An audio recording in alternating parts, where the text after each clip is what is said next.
Hey, the little Spitfire's almost done.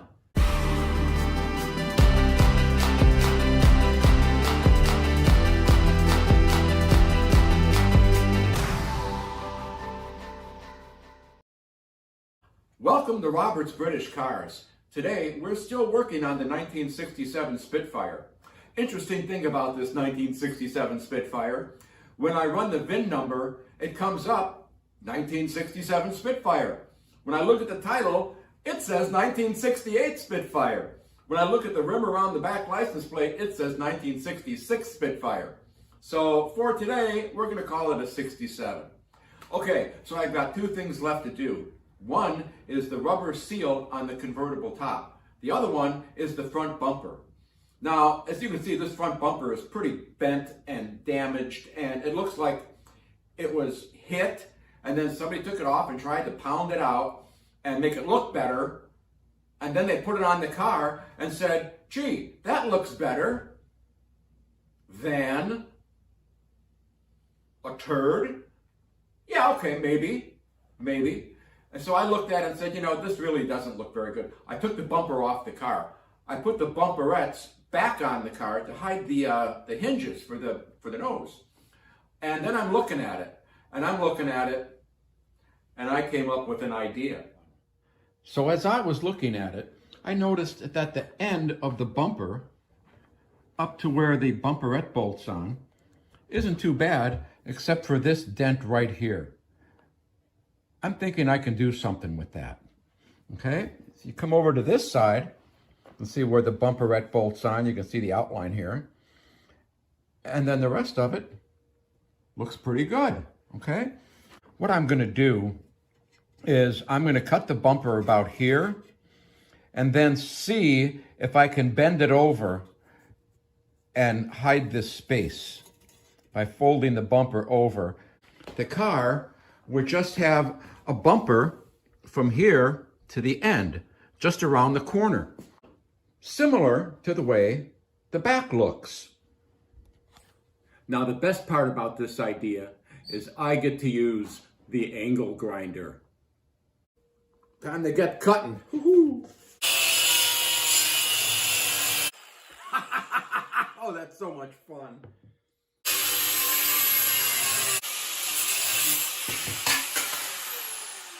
Oh, I need a cigarette. Well, there you go. We have half a bumper. That was so much fun. Let's do it again.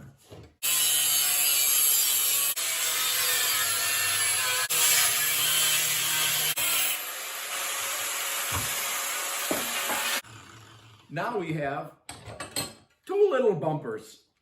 Here's our bumper. This is the middle piece. We're not going to need that. Here's one side, and here's the other side. This one's not too bad. This one's got this dent in it, and I can't get that out. I can't get behind it and whack it very well. So that's just the way it's going to be. Let's fit them on the car and see how it turns out.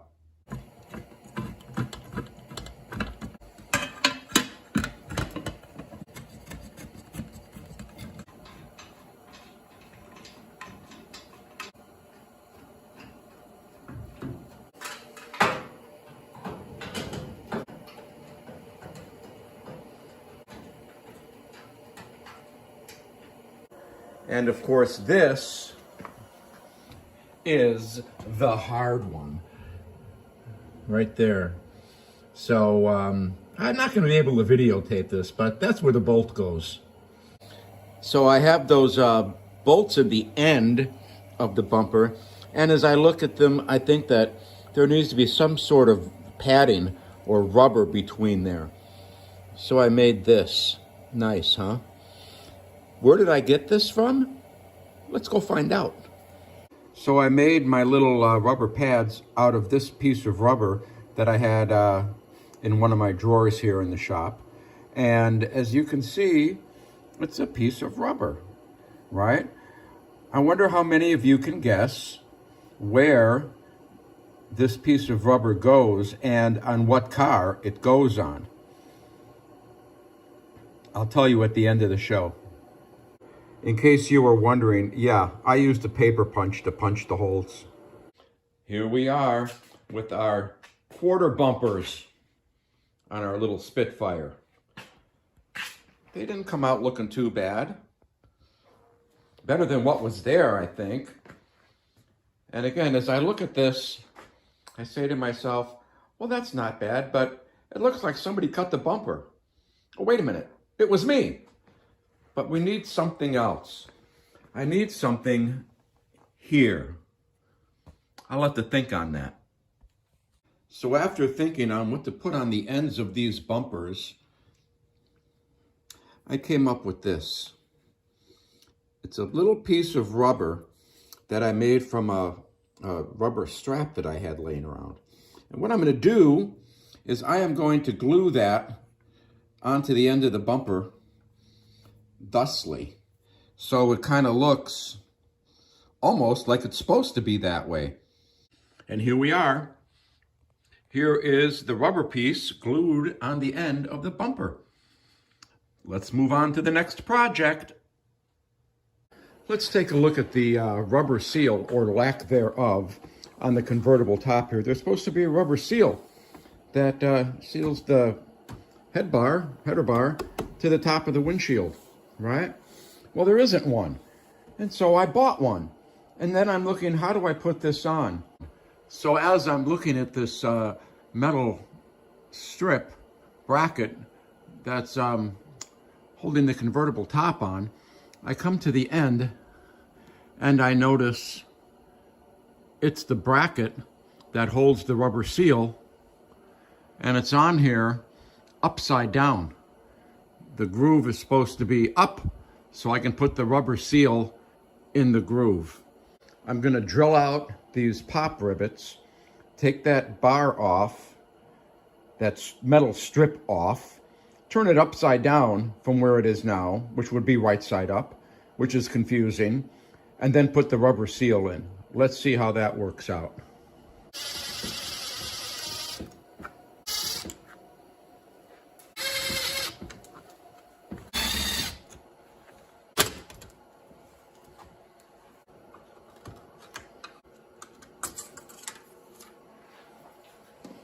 Here's our metal bracket that we just took off the car, and it seems to be in pretty good shape. So what we're going to do is we're going to put this back on the car with this groove facing upward like this. And then here is our rubber seal. Okay.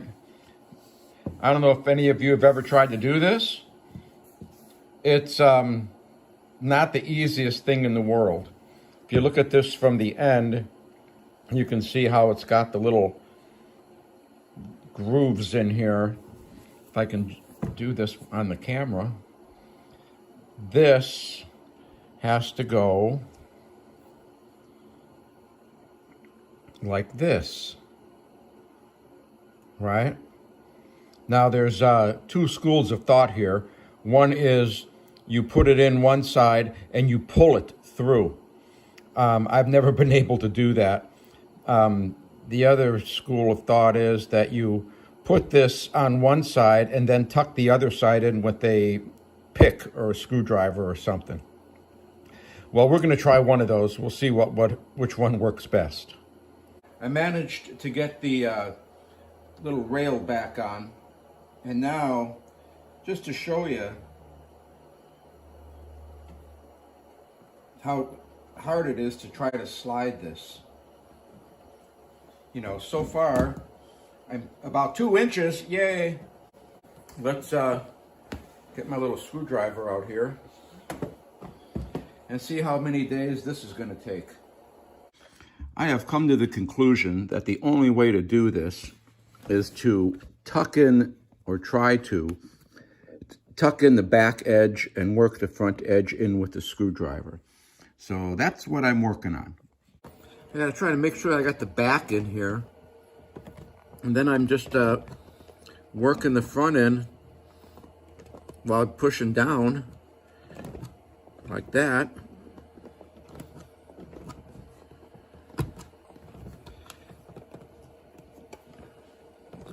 A little bit at a time. I guess patience is a virtue. Unfortunately, I'm not very virtuous. I've got the seal in, I think, as well as I can. Now let's lift this up. And see how it fits. There's our seal. This is where our seal has to go. And we just have to pull this down like that and see how it works. Now we're inside the car and you can see that seal up there. I'm going to try to button down the top here and we'll see how it seals.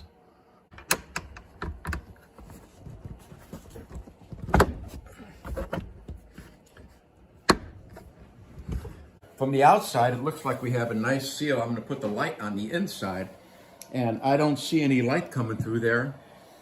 I guess I'll find out when I'm driving it in the rain. Okay, so to answer the question, where did this little piece of rubber come from? It came from a 1954 MG TF. It's the part that goes between the running board and the fender. I had an extra one left over. Well, now that our little Spitfire is done, it might be time for it to find a home in somebody else's garage. In the meantime, I'll be bringing in an MGB for some work. That'll be next on Robert's British Cars. Thanks for watching.